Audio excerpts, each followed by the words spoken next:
When it comes to the deep state, things are not quite what they seem. What you see is, what meets the eye is not necessarily what's going on. I think this is especially true in a news report that just came out.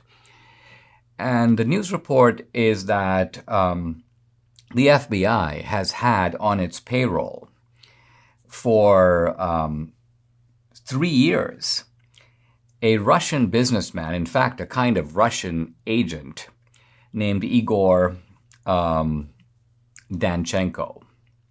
Now, the reason this is disturbing, in some ways, well, not startling, because once we know what the FBI is up to, you know you're dealing with a corrupt operation. But nevertheless, this guy Danchenko was a source for the Steele dossier, for Christopher Steele, the former MI6 agent, and supplying false information for a dossier that is then used by the FBI to go after FISA warrants, to go after Trump and Trumpsters, people like Carter Page and others. So the FBI already knew that Igor Danchenko was a liar. He had attempted to lie to them. He was the source of false information.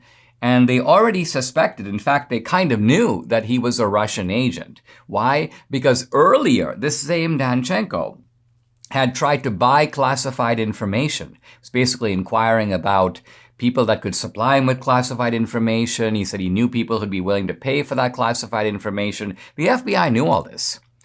And yet, they brought him on. They brought him on as a paid informant. Now, you want to think about why they would do that.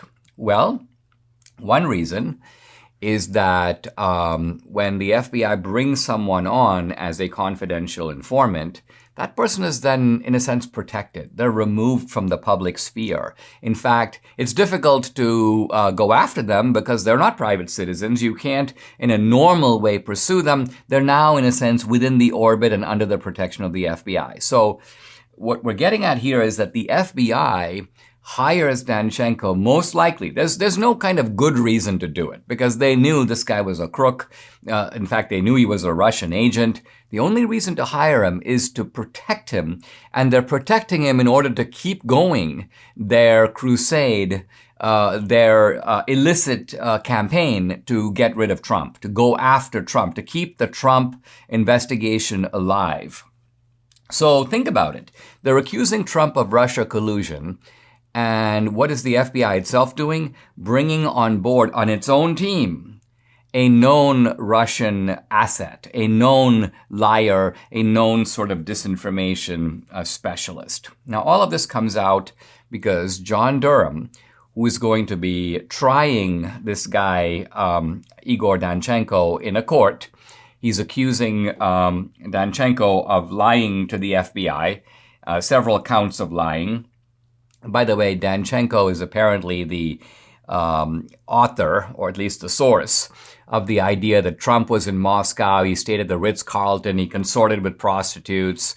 And Durham has actually done his homework. He's found the guy who was the manager of the Ritz-Carlton, who was supposedly the guy who told Danchenko that Trump was there and he consorted with prostitutes. And this guy goes, I never told Danchenko anything like that. Yes, Trump was at the hotel. He didn't do anything like that. So it's very clear here that Danchenko, in this sense, is a spreader of misinformation. To that degree, I think, Durham is correct. Durham has kind of got the goods on Danchenko. It's a clear-cut case where it's not just lying in an ordinary context. It's not as if you're lying to someone on the street. These are lies with consequences. These are lies that are created to give the idea that Trump is compromised. Trump has done things that could have been observed by Russian intelligence. Trump could be, quote, owned by Russia. The left was talking about this stuff for years.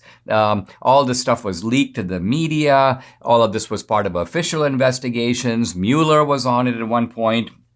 So this is a very serious business. I think, however, that there is a kind of hidden flaw in all this. And a hidden flaw in the Durham project, if it is a flaw, Durham might actually know about it. And this is what I'm talking about.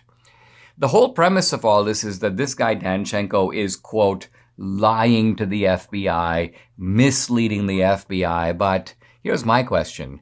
Didn't the FBI know that? Didn't the FBI know that they were being lied to? In fact, weren't they to some degree complicit in these lies? Weren't they, in a sense, putting up with them? Didn't they want to be lied to? Didn't they use the lies as a pretext to go after Trump? In other words, it looks to me like the real culprit is not Danchenko. Danchenko himself is a pawn. And so there is the startling and I would say disturbing possibility that what John Durham is doing is, yes, he's going after Danchenko, but is he actually protecting the FBI? Nothing John Durham has done yet has been going after the FBI, exposing corruption in the FBI, showing that the deep state itself was going after Trump.